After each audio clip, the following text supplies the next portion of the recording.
Hey, get that bag, Toretto.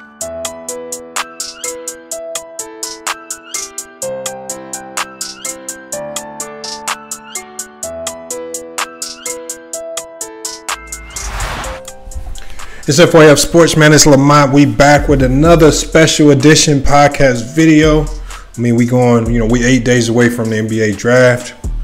Cannot wait. We're going to see a lot of trades, potential trade scenarios.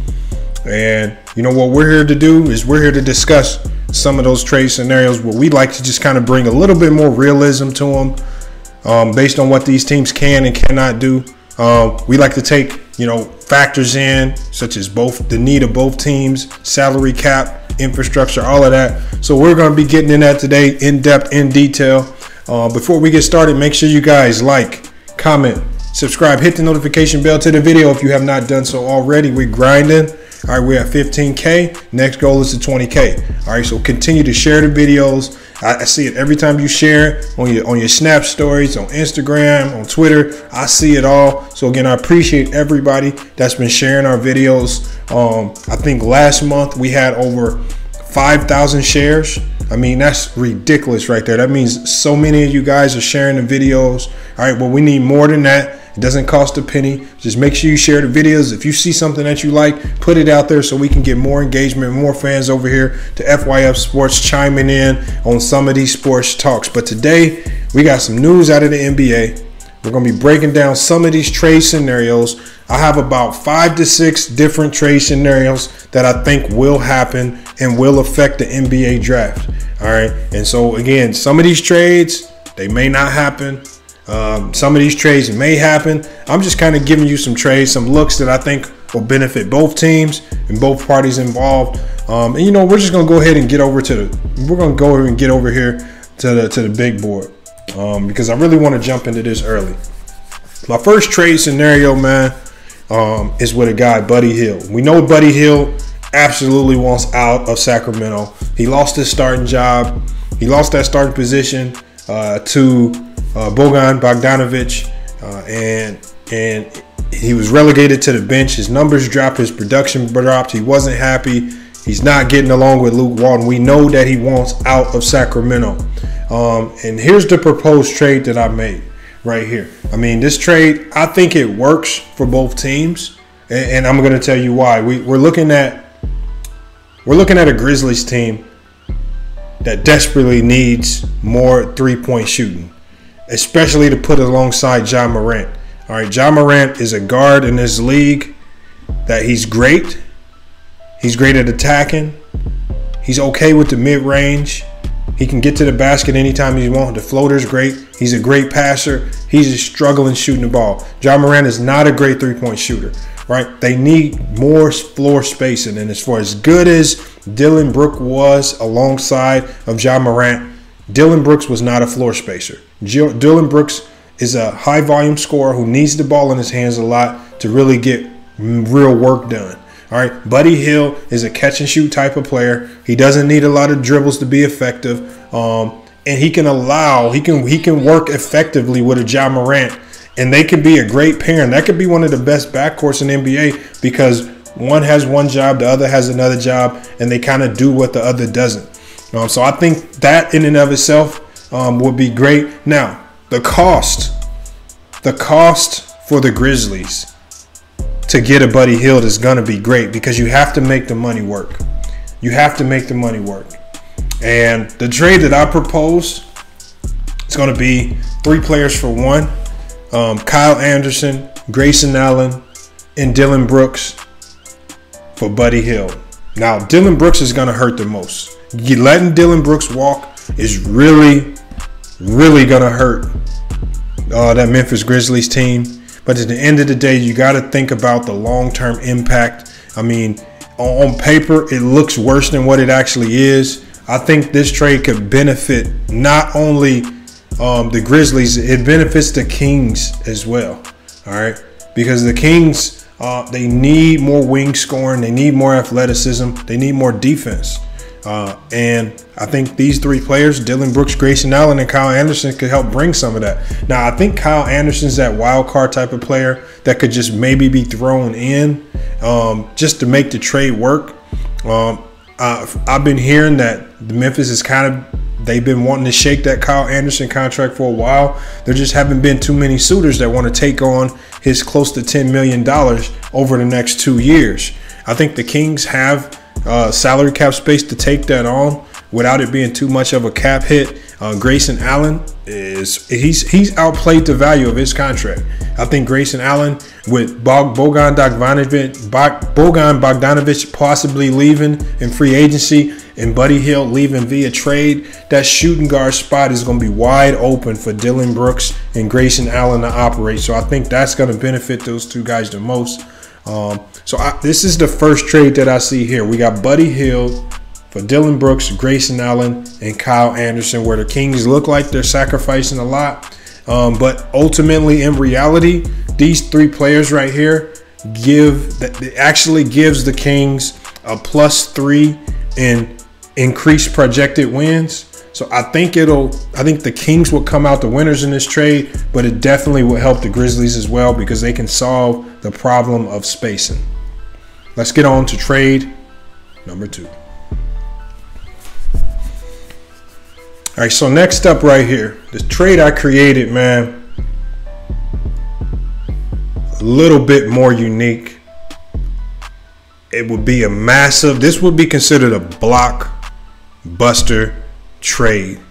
It would be considered a blockbuster trade where you got big time players moving, and I think it works for all parties involved, and I'll explain it to you right now. All right, so we have a 3-team trade, all right, where we have a lot of players and a lot of picks getting shifted around. All right, so I'll tell you the focal points of this trade right here. The focal point of this trade is going to be Jrue Holiday, CJ McCollum, and Victor Oladipo. Those are the focal points. But you got to understand, when we're dealing with those three players all making over $20 million a year, we got to find a way to make it work. We got to find a way to make it work. And it has to benefit every single team to a certain degree. It has to work for every team involved. So I'm going to talk about the first team involved in this trade. All right, so in this potential trade right here, it involves the Pacers, the Pelicans, and the Blazers. All right. We know the Pelicans have a lot of available cap. The Blazers don't have a lot of available cap. They're actually over the cap. So they have to make the money work within a certain value. And the Pacers have a little cap space to work with. So the numbers just have to be close. So we're looking at the players that the Pacers will receive. The Pacers will receive Zach Collins from the Blazers, Jrue Holiday from the Pelicans, and Trevor Ariza in his expiring 1-year contract from the Blazers, along with the 2021 first-round draft pick and a 2020 first-round draft pick, the number 13 pick, which is going to be that Pelicans pick. Remember, and in our draft video, if you haven't seen it yet, we talk about that draft pick potentially. The Pelicans will receive Miles Turner, and we know they need more defense at the center spot. They're desperately looking for a center. You get CJ McCollum. You know, they need scoring. All right, especially if you're going to allow Lonzo. If you want Lonzo to be that true point guard, you can relieve and help space the court by bringing in a lights out scorer like CJ McCollum. And they have the cap space to take on his contract. All right, so you're bringing in Miles Turner to fill the center position, CJ McCollum. They get the 2020 second-round pick. All right. The Blazers would get Josh Hart. They need more defense on the perimeter. Josh Hart instantly brings that. Victor Oladipo. Victor Oladipo is going to bring you a little bit more defense. And again, the pairing of Damian and CJ is not going to work. That's the worst defensive backcourt in the NBA. And by bringing in Josh Hart and Victor Oladipo, along with TJ Warren, you're giving that Blazers squad a little bit more of a defensive punch to put alongside Damian Lillard.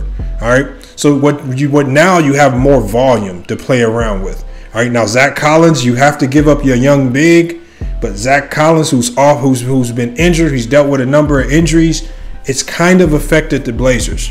All right, so I don't mind them necessarily parting with Zach Collins, especially now that you have a young guy in Wenyen Gabriel who's shown you that he has the potential to kind of fill in that spot and be a defensive big or a defensive anchor similar to what Collins can do. TJ Warren is going to come in. He can bring you instant impact scoring off the bench as a sixth man, or you can start him and he can fill Trevor Ariza's role. Again, what you're doing is you're putting more around Damian Lillard. He has more options, more scoring. It alleviates a lot of pressure off of Damian Lillard offensively and defensively. Now, the Blazers will get a 2021 protected, top 10 protected pick from the Pacers. They will get via New Orleans, they would get a 2020 second round pick that's coming from Washington. All right, so I really like this trade scenario right here. It's kind of confusing to digest it right here, but I really think that this trade right here works for all teams involved. And I love it for the Pacers. All right, I love it for the Pacers because you're bringing in Zach Collins to put it alongside Sabonis. All right, we know that that pairing with Miles Turner and Sabonis just really wasn't meshing too well with the Pacers. TJ Warren, I know the Pacers are looking to move on from him, although he had a great playoff, a great run in the NBA bubble. And then we know Oladipo on the last year of his contract has been looking to get out of Indiana. He wants to be traded. So you kind of give everybody what they want. The Blazers will unfortunately have to part with CJ McCollum, but the Pelicans would definitely gain a lot in this. They can fill some major voids in that roster, especially defensive at the center position. The Pacers would get better, and they would get draft picks. I think this trade works for everybody. I really want you guys to chime in on this trade right here. I'm really curious to see what you guys have to say about this trade right here, because this could be a major blockbuster move. And what happens is, and what this will allow for the Blazers to do, and I really project this happening, what this allows the Blazers to do is this trade frees up enough salary cap for the Blazers to go sign a Jeremy Grant on a 4-year deal making $12 million a year. I can honestly see that happening. All right. So keep your eye on these. Keep your eye on these potential moves right here. Because I think all of these teams right here are going to be active participants in NBA trades. Not sure if it's going to happen this way. But I like what this trade does for every team involved. On top of the fact that the money works. It makes the money work, and the draft picks give teams a little wiggle room as well. All right, so we got our next trade right here. I just wanted to give it a more unique look. Kind of wanted to play around with it. And then I also wanted to consider some realism in it too, based on what teams need. About what players are actually out there in the trade market. And when I put this together and I saw that it could work, I was like, yeah, I like this look. And it actually makes sense. Now the Blazers are going to be giving up a lot. But again, the guys that they're giving up are not necessarily guys that added depth to the roster. So we got a 3-team trade between the Pelicans, the Blazers, and the Spurs. It's a blockbuster trade. This would be considered another blockbuster trade, and I definitely see this trade making the Blazers instant contenders for the West. If they could pull a trade of this magnitude off. All right. Now this trade would send Rodney Hood coming back from an Achilles tear and CJ McCollum to the Pelicans. Again, we know that would instantly make the Pelicans better. He's a more dynamic guard than Drew Holiday with regards to scoring the ball. I know that's the type of player that they want to put around Lonzo Ball and those guys. So this trade as well is going to send CJ McCollum to the Pelicans along with Rodney Hood. The Blazers will receive DeMar DeRozan and Drew Holiday. And you're talking about a great mid-range player, a great defensive player in Jrue Holiday. The days of Damian Lillard having to get guarded by this man will be over, and it will instantly make this defensive backcourt better. Now, the Blazers have struggled at the small forward and the power forward position. We see that they haven't re-signed Melo. I think it's for a reason. I think making this trade right here would be great for the Blazers. As you can see, it gives the Blazers a +6 in projected wins, probably more. All right, for the Spurs. All right, now in return, we know the Spurs are going to be in some form of a rebuild. They're going to be in some form of a rebuild, which is another reason why I do not think Greg Popovich is going to be there much longer. All right, but the Blazers get a young guard in Anthony Simons, which we know they're looking for another young guard. They get Nasir Little at the power forward. Now, he had limited playing time with the Blazers. Playing time with the Blazers, but that's because of who he had in front of him. I mean, when you got to sign Whiteside and when you got Zach Collins and Yusuf Nurkic in front of you, it's going to be hard to find yourself in their rotation. Trevor Ariza, I think he's been kind of a disappointment, but he's still a great veteran player who fits what the Spurs like to do. I think with the 1 year left on his contract, that will be a great move for the Spurs. And the Spurs would also get the 2020 first round pick from the Blazers. All right. I really like this trade. It gives the Spurs a lot more cap space. All right. The Blazers would take on more cap space, but the Blazers would be instant contenders in the West. All right. And the Pelicans can get two players that they desperately need. You're talking about a scorer and Rodney Hood coming off the bench for you, who's much more reliable. I would say he's more reliable than a Josh Hart. And then you got that dead-eye scorer in C.J. McCollum. And again, unfortunately, you have to put C.J. McCollum alongside a great defender on the perimeter. And if you pair him with Alonzo Ball, who's the best perimeter defender on that, would be the best perimeter defender on that team, he could take over those defensive and playmaking duties, while C.J. McCollum could take some of that scoring load and pressure off of a Brandon Ingram. All right, and they could all complement each other. Now, though, my only worry in this is would CJ be able to play fast? I know they played fast in Portland, but New Orleans had the fastest pace in the NBA, and next to the Lakers. Would he be able to play that type of pace? Would his game be consistent?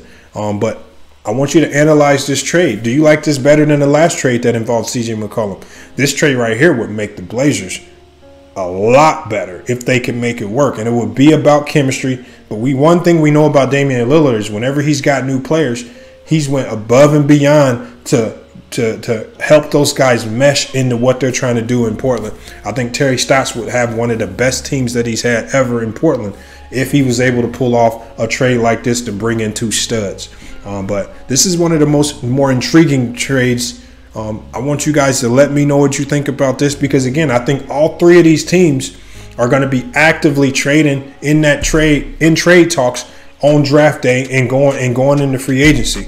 Again, this is like I've told you guys, the trades that you have been hearing out there are not the trades that you're going to see go down. Russell Westbrook's not going to the Clippers. Russell Westbrook's not getting traded. He's staying home. The trades that we see involve players that you guys are not even talking about. But here at FYF Sports, we're putting them on the trade board. We're giving you the realism, the realistic trade scenarios. We're not just throwing trades out there, but we're showing you the money, because we're making the money work. We're making the draft picks work as well. All right, and then we're also giving you the impact. How do these trades impact the team? You know, as you can see, this trade right here, it gives the Spurs a -6 on win projections. It makes them worse, but they can get off of DeMar DeRozan's contract. They open up salary cap space, and they get an additional draft pick for this year, which will allow them more flexibility into making more moves. So I like this trade for all teams involved. Let's get to the next trade. All right, so we got our next trade on the board here. Again, it involves the Blazers. All right, and again, from what I've been hearing, the Blazers are going to be active in the trade market. They're not going to stay pat. There's no way that they can stay pat. I think they've just kind of expired.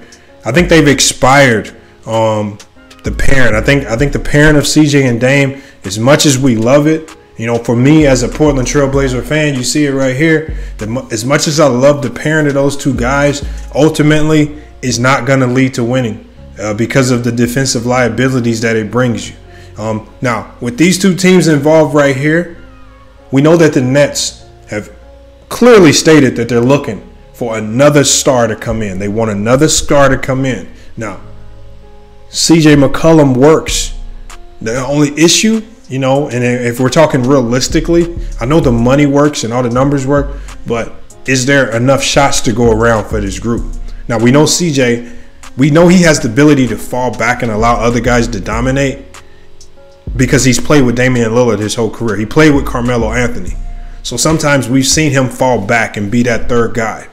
He knows how to play that role. So that's something we know that he's willing to do. And we also know that when he's hot, or if, let's say, a Kyrie goes down with injury, he knows how to step up and fill that role and take on a bigger load if need be as well, because we've seen him step up and have big games, either when Dame's not feeling it or if Dame is out with injury. So we know he's played a multitude of different roles scoring-wise, and we know that he won't have a problem falling back, playing a lesser role if need be, because the one thing he can do, he can go get his own shot at any time. He can get going at any time. He can make things happen. That's the type of player he is. And he can play off ball. Great catch and shoot, great on ball, great pull up, great mid range. He can even shoot the three. But we know that the Nets are actively seeking a third star. And this deal, obviously, the money would work. It would give the Nets, you know, it would actually save the Nets a little bit of money. So the Nets can trim about $800,000 off their salary cap with this deal, while also gaining some draft picks to help buffer that roster, and maybe even bring in somebody else during the season if they need to bring in a veteran. But let's look at what the Blazers get. The Blazers will get Karis LeVert. I love that right there. A playmaking guard, defensive-minded guard. He can do it all. We've seen him play multiple roles similar to CJ, but this would buffer the defense on that perimeter. That's what they need. Taurean Prince.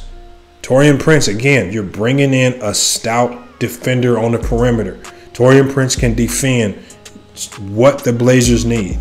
I think they missed that last year when they let Aminu go, when they let Mo Harkless go. Although those guys struggled offensively, the Blazers definitely missed their defense. All right, Taurean Prince can bring you offense and defense. We've seen what he did last year with the Nets.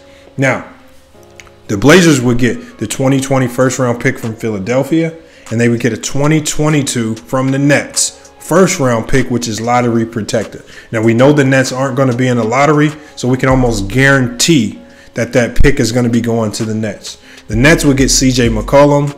They will get the 2022 first-round pick, will be top 10 protected. I don't see the Blazers being in the top 10 of the draft. So we know that would probably be going to the Nets. And then they would get the 2020 second-round pick from the Blazers. Again, you're getting an additional pick that allows you to buffer your roster, fill out your roster. And with the way the draft is, you may be able to find a hidden gem in that portion of the second round. So I think this trade works for both teams. It doesn't look as fun or as flashy as some of the last picks, but I think it actually works for both teams. And it gives both teams something that they desperately need. You guys let me know what you think. And again, make sure when you see this pick, don't fall in love with CJ McCollum's scoring. Make sure you understand that he's one of the worst defenders in the league.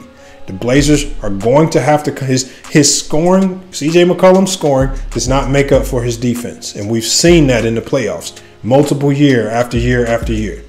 All right, they have to break up that dynamic duo and find a way to get younger and better. I think this is the best way to do it right here, especially when Karis LeVert has those 3 years on his contract right there. Those are 3 years, so you're guaranteed 3 years with Karis LeVert. If you can keep him healthy, that's big. And then you got 2 years on that Taurean Prince contract, which I think that's really big in this particular trade. All right, we're going to go ahead and go to the next trade. All right, so we have another trade here involving a big-name, high-profile player. I've had a feeling for a while that just Drummond being on the Cleveland Cavaliers just is not something that I see just sticking. I don't. That just makes no sense with what they have over there. And I see Drummond wanting to put himself in a better situation. I think this puts Drummond and even the Wizards in a slightly better situation based on what they have now. Once this year, like I say, the best thing about this is it gives the Wizards an expiring contract. They can get off some money. If this doesn't work out, they're only stuck with it for a year. But it gives them also a trade up. And I think this would be humongous. This would be a humongous haul for the Wizards if they can pull this off. But I see, I'll talk about the first team here. I got trades between the Wizards and the Cavs. We got Andre Drummond and his $28 million expiring contract for the Cavs' first-round pick in 2020, which is the number 5 pick. The Cavs, in turn, will get Thomas Bryant, another center. He's just a bit more dynamic, kind of fits what Cleveland's trying to do. On a 2-year contract, far less money, not really much of a commitment. But for what Thomas Bryant brings, Thomas Bryant has definitely outplayed that $8 million. Then we got Davis Bertans, who would have to be a part of this trade and a sign and trade. All right. And we know Davis Bertans is looking for more long-term money. Davis Bertans is probably going to command maybe 3 years, maybe 12 to 14 million a year on a longer 3 to 4 year deal. I see it being 3 years though, like I would say. Now the Cavs will get a haul of picks. They will get the 2020 second-round pick coming from Chicago through Washington. They will get the 2022 first-round pick, which is lottery protected. I don't see the Wizards being in the, I don't see them being in the lottery. But you never know. You got the 2025 second-round pick, and then you got the 2020 first-round pick, which is the number 9 pick. So essentially, the Cavs would be trading down to the 9 slot. They would get 2 young players that both have promise, Thomas Bryant and Davis Bertans, and they would get a haul of other picks that could help them in the future. While the Wizards get the 5 pick and Andre Drummond. I like that trade. It's a little bit more unique. Now, the probability of something like this happening is extremely low. I just think it works for the Cavs because this is the direction that the Cavs are going in. Thomas Bryant could be more of that pick and roll point guard with Colin Sexton. As it stands right now, Drummond's not very good in the pick and roll. All right, he's not extremely good in the pick and roll. I think it would take a great player for him to excel in the pick and roll. Running the pick and roll with Bradley Beal and John Wall would accentuate him 10 times because of their ability to play, make, and score. So it would open up things a little bit more than what you've seen he's had in the past when he had guys like Reggie Jackson running the point for him. So I think this trade works for both teams. You guys let me know what you think about this trade as well. I know it's a little bit different. I know it's a little different from what we've been seeing or hearing because we really haven't been talking about Davis Bertans a lot. But let me know what you think about this because a lot of people have been, speculating Andre Drummond to the Celtics or here or there. I don't think it's going to be – I think a lot of the teams that are going to be making these moves are going to be low-impact teams. Teams that we didn't see in the playoffs are going to have a little bit more flexibility because a lot of these teams that we're talking about, at least in the trade scenarios that I've been discussing, they have draft picks and they have cap flexibility where they can make things happen. So this is the trade. The Wizards and the Cavaliers, Andre Drummond, sending Andre Drummond to the Wizards to fill that center position. Roy Hachimura can go back to being that natural power forward or small forward. And the Wizards will have a great starting lineup. You're looking at a starting lineup where you got John Wall, Bradley Beal, Roy Hachimura, Andre Drummond. And you just, you can throw anybody else in there to really fill that last spot to make it work. And if that's an Otto Porter, not Otto Porter, but if that's somebody else, that could be a nice starting 5, especially if John Wall is healthy. All right, but let's get to our next and last trade, and then we'll wrap it up from there.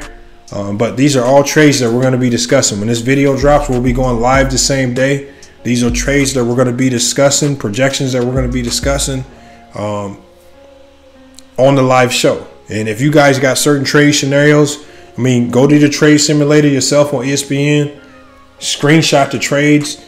When we go live, you can email them to us, and we'll put it on the big screen, and we can chop it up and talk about the trades you guys could create.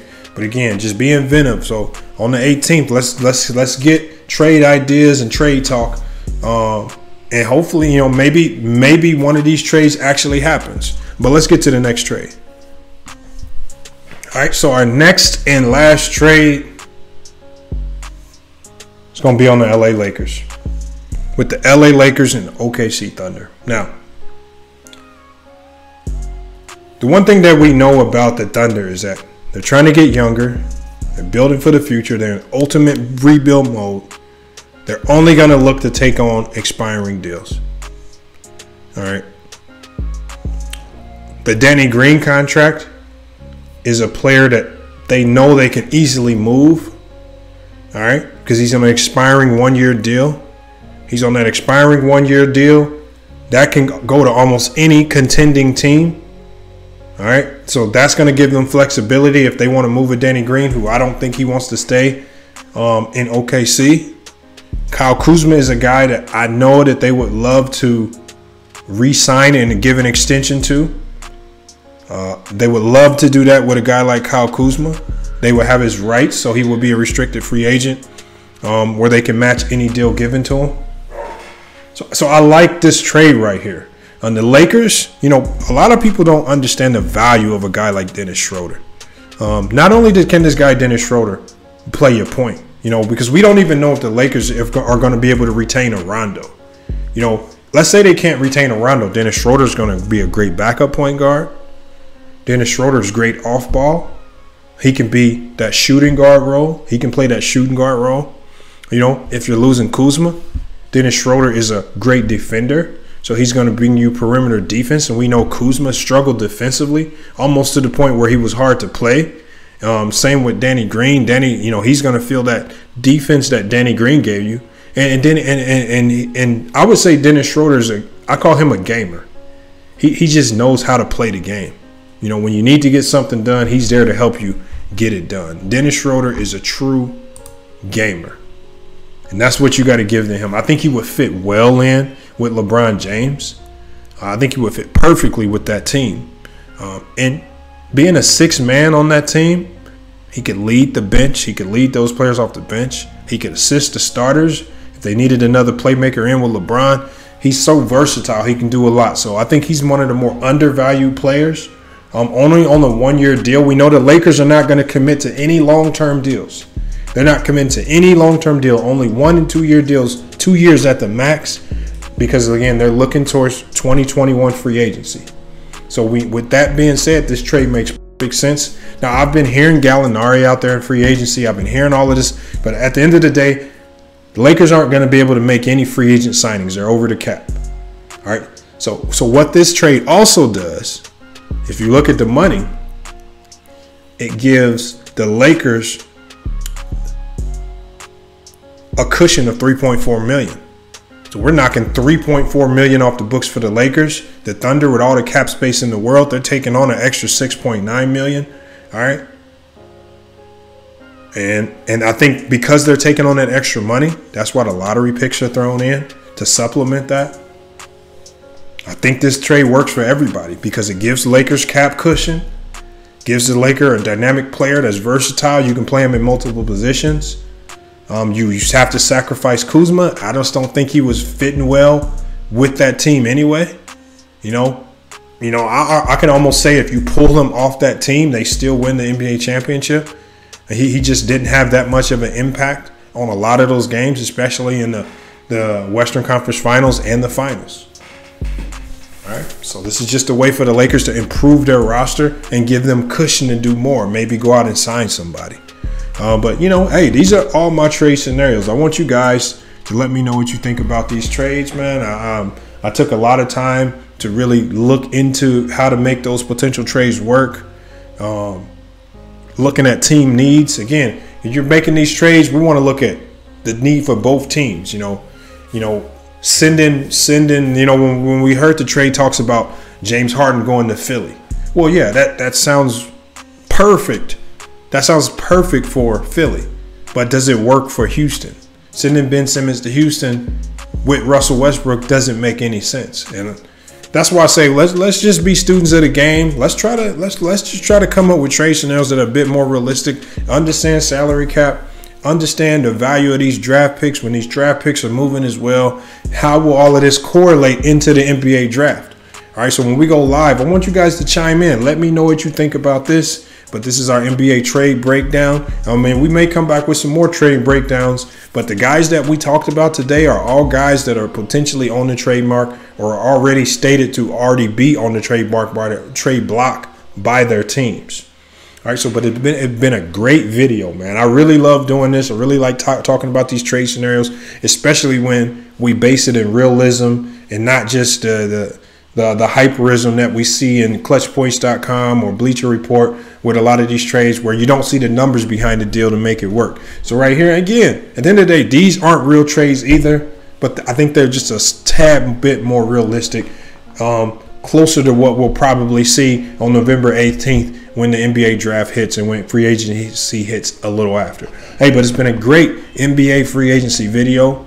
Make sure you guys like, comment, subscribe, hit that notification bell. We're grinding to 20K. Appreciate all the support so far. Appreciate everybody who's been jumping in the live chats, making our live chats crazy. I mean, whenever I see over 1,000 people in the live chat, it just absolutely blows my mind how that even happens, that 1,000 people actually want to check in on FYF Sports. When I go look at other channels and I see, 500 and 600, and they have a higher subscriber base, what that tells me right there is that we got a loyal fan base. You guys are showing up whenever we go live. We're not going to overdo it. We're not going to burn you out with 7-8 hour lives. We're not going to take up that much of your time. We're going to go live for 2-3 hours, chop it up about sports, and we're going to get out of there. Stay tuned. We are going to start talking a little bit more football and boxing, I promise. We're going to start talking a little bit more about football and boxing. So if you guys love boxing, if you love football, be ready to talk football soon. We're going to be doing a live stream specifically on football. You'll know it because you'll see the title, you'll see the thumbnail, and when it has football on it, we're here to talk all football that day. Because again, I need you guys to help me understand what's going on with the Dallas Cowboys. I mean, it's just been absolute mess over there. Troubles with that last loss with the Bucks. We see how bad they need AB. Cam Newton struggling against the Jets. Man, we got so much to talk about when we touch on football. So stay tuned for that live when we chop it up on football. It probably would be best to do that on like a Friday or Saturday right before game day on Sunday. And maybe we can do some projections or outcomes on those games. But that will be starting up soon as we go into the second half of the NFL season. But today, it's been a great video. Again, appreciate everybody who has been supporting the channel, either financially or just by liking and sharing the videos. Either way, it's all love, and we appreciate it. Hey, but it's FYF Sports. Been another great video, and we out.